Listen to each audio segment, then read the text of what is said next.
शांति। अव्यक्त मुरली का सार है होली कैसे मनाएं तथा सदाकाल का परिवर्तन कैसे हो। तो सुनते हैं विस्तार से मुरली। आज सर्व के भाग्य विधाता बाप अपने होली हंसों से ज्ञान रत्नों की होली मनाने आए हैं। मनाना अर्थात मिलन मनाना।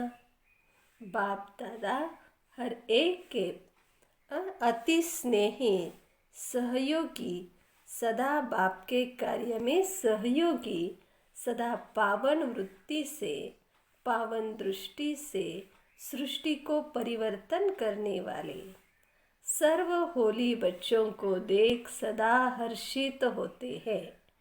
पावन तो आजकल के गाए हुए महात्माएं भी बनते हैं, लेकिन आप श्रेष्ठ आत्माएं हाईएस्ट होली बनते हो, अर्थात संकल्प मात्र, स्वप्न मात्र भी अपवित्रता वृत्ति को, दृष्टि को पावन स्थिति से नीचे नहीं ला सकती।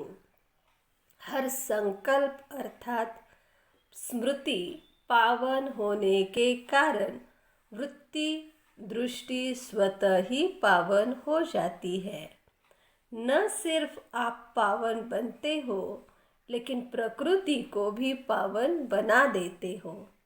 इसलिए पावन प्रकृति के कारण भविष्य अनेक जन्म शरीर भी पावन मिलते हैं।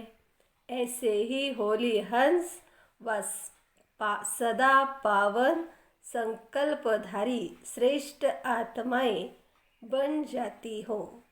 ऊंचे ते ऊंचा बाप हर बात में श्रेष्ठ जीवन बनाने वाले, श्रेष्ठ जीवन वाले बनाते हैं। पवित्रता भी ऊंचे ते ऊंची पवित्रता, साधारण नहीं, साधारण पवित्र आत्माएं आप महान पवित्र मन से मानने का नमस्कार करेंगे कि आपकी पवित्रता अति श्रेष्ठ है। आजकल के गृहस्थी अपने को अपवित्र समझने के कारण जिन पवित्र आत्माओं को महान समझकर सिर झुकाते हैं, वह महान आत्माएं कहलाने वाली आप श्रेष्ठ पावन आत्माओं के आगे मानेंगी कि आपकी पवित्रता और हमारी पवित्रता में महान अंतर है। तो यह होली का उत्सव आप पावन आत्माओं के पावन बनने की विधि का यादगार है, क्योंकि आप सभी नंबरवार पावन आत्माएं बाप के याद की लगन की अग्नि द्वारा सदा के लिए अपवित्रता को जला देते हो। इसलिए पहले जलाने की होली मनाते हैं, फिर रंग की होली व मंगल मिलन मनाते हैं। जलाना अर्थात नाम निशान समाप्त करना। वैसे किसको नाम निशान से खत्म करना होता है तो क्या करते हैं? जला देते हैं। इसलिए रावण को भी मारने के बाद जला देते। यह आप आत्माओं का यादगार है। अपवित्रता को जला दिया अर्थात पावन होली बन गए। बाप दादा सदैव सुनाते ही है कि ब्राह्मणों की होली मनाना अर्थात होली मना पवित्र बनाना। तो यह चेक करो कि अपवित्रता को सिर्फ मारा है या जलाया है। मरने वाले फिर भी जिंदा हो जाते, कहाँ न कहाँ श्वास छिपा रह जाता है, लेकिन जलाना अर्थात नाम निशान भी समाप्त करना। तो कहाँ तक पहुँचे हैं?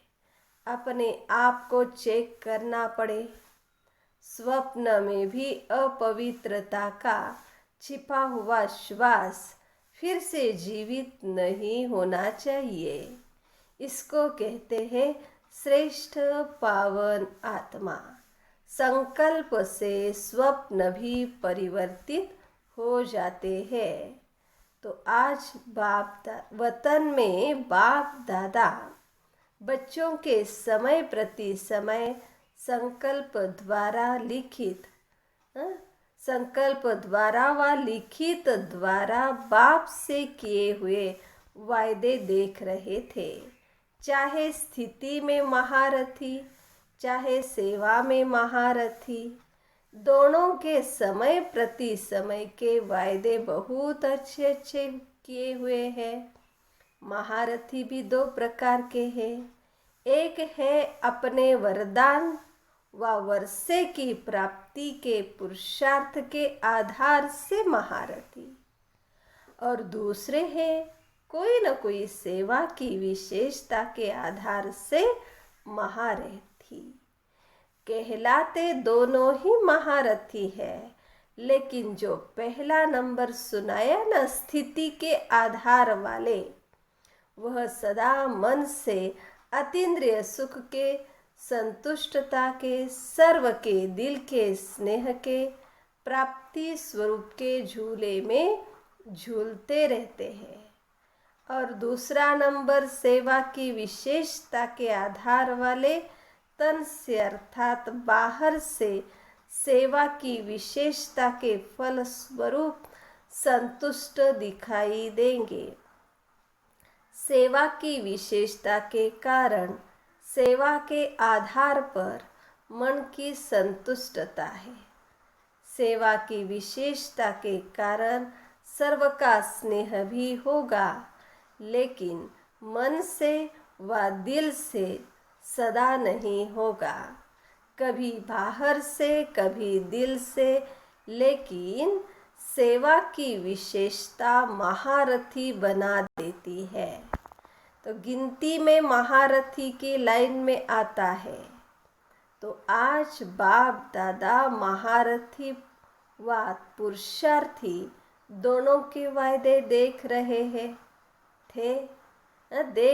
थे। अभी अभी नज़दीक में वायदे बहुत किए हैं। तो क्या देखा?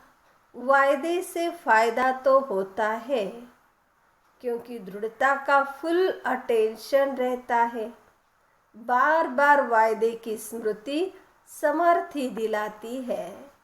इस कारण थोड़ा बहुत परिवर्तन भी होता है, लेकिन बीज दबा हुआ रहता है। इसलिए जब ऐसा समय व समस्या आती है, तो समस्या व कारण का पानी मिलने से दबा हुआ बीज फिर से पत्ते निकालना शुरू कर देता है। सदा के लिए समाप्त नहीं होता। तो बाप दादा देख रहे थे कि जलाने की होली किन्होंने मनाई है। जब बीज को जलाया जाता है तो जला हुआ बीज कभी भी फल नहीं देता। तो वायदे तो सभी ने किए हैं कि बीती को बीती कर जो अब तक हुआ, चाहे अपने प्रति चाहे औरों के प्रति, सर्व को समाप्त कर परिवर्तन करेंगे। तो सभी ने अभी अभी वायदे किए हैं ना। रूह रिहान में सभी वायदे करते हैं ना। तो हर एक का रिकॉर्ड बाप दादा के पास है। बहुत अच्छे रूप से वायदे करते हैं। कोई गीत कविता द्वारा, तो कोई चित्रों द्वारा भी करते। बाप दादा देख रहे थे, जितना चाहते हैं उतना परिवर्तन क्यों नहीं होता। कारण क्या है? क्यों नहीं सदा के लिए समाप्त हो जाता? तो क्या देखा? अपने प्रति व दूसरों के प्रति संकल्प करते हो कि यह मेरी कमजोरी फिर आने नहीं देंगे, व दूसरे के प्रति सोचते हो कि जिस किसी आत्मा से हिसाब किताब तू होने के कारण संकल्प, बोल व कर्म में संस्कार टकराते हैं। उनका परिवर्तन करेंगे, लेकिन समय पर फिर से क्यों रिपीट होता है? उसका कारण सोचते हो कि आगे से इस आत्मा के इस संस्कार को जानते हुए स्वयं को सेफ रख उस आत्मा को भी शुभ भावना, शुभ कामना देंगे।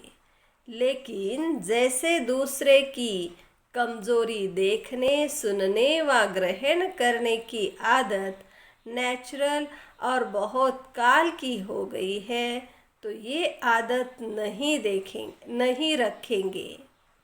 यह तो बहुत अच्छा, लेकिन उसके स्थान पर क्या देखेंगे? क्या उस आत्मा से ग्रहण करेंगे? वह बार बार अटेंशन में नहीं रखते। तो यह नहीं करना है। यह तो याद रहता है, लेकिन ऐसी आत्माओं के प्रति क्या करना है, क्या सोचना है, क्या देखना है, वह बातें नेचुरल अटेंशन में नहीं रहती। जैसे कोई स्थान खाली रहता, उसको अच्छे रूप से अगर यूज़ नहीं करते तो खाली स्थान में कीचड़ा या मच्छर आदि स्वतः ही पैदा हो जाते हैं। क्योंकि वायुमंडल में मिट्टी, धूल, मच्छर आदि है ही, तो वह फिर से थोड़ा थोड़ा करके बढ़ जाता है, क्योंकि जगह भारी नहीं है। तो जब भी आत्माओं के संपर्क में आते हो, पहले नेचुरल परिवर्तन किया हुआ श्रेष्ठ संकल्प का स्वरूप स्मृति में आना चाहिए। क्योंकि नॉलेजफुल तो हो ही जाते हो, सभी के गुण, कर्तव्य, संस्कार, सेवा, स्वभाव परिवर्तन के शुभ संस्कार व स्थान सदा भरपूर होगा, तो अशुद्ध को स्वतः ही समाप्त कर देगा। जैसे सुनाया था कि कई बच्चे जब याद में बैठते हैं तो ब्राह्मण जीवन में चलते चलते याद का अभ्यास करते हैं, तो याद में शांति का अनुभव करते हैं, लेकिन खुशी का अनुभव नहीं करते। सिर्फ शांति की अनुभूति कभी माथा भारी कर देती है, तो कभी निद्रा के तरफ ले जाती है। तो शांति की स्थिति के साथ खुशी नहीं रहती। तो जहाँ खुशी नहीं, वहाँ उमंग उत्साह नहीं होता, और योग लगाते भी अपने से संतुष्ट नहीं होते, थके हुए रहते हैं, सदा सोच की मूड में रहते, सोचते ही रहते हैं, खुशी क्यों नहीं आती?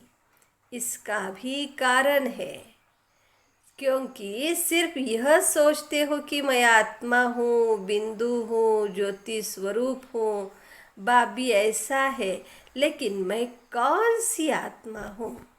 मुझ आत्मा की विशेषता क्या है? जैसे मैं पद्मा पदम भाग्यवान आत्मा हूँ, मैं आदि रचना वाली आत्मा हूँ, मैं बाप के दिल तक नशीन होने वाली आत्मा हूँ। यह विशेषता जो खुशी दिलाती है वह नहीं सोचते।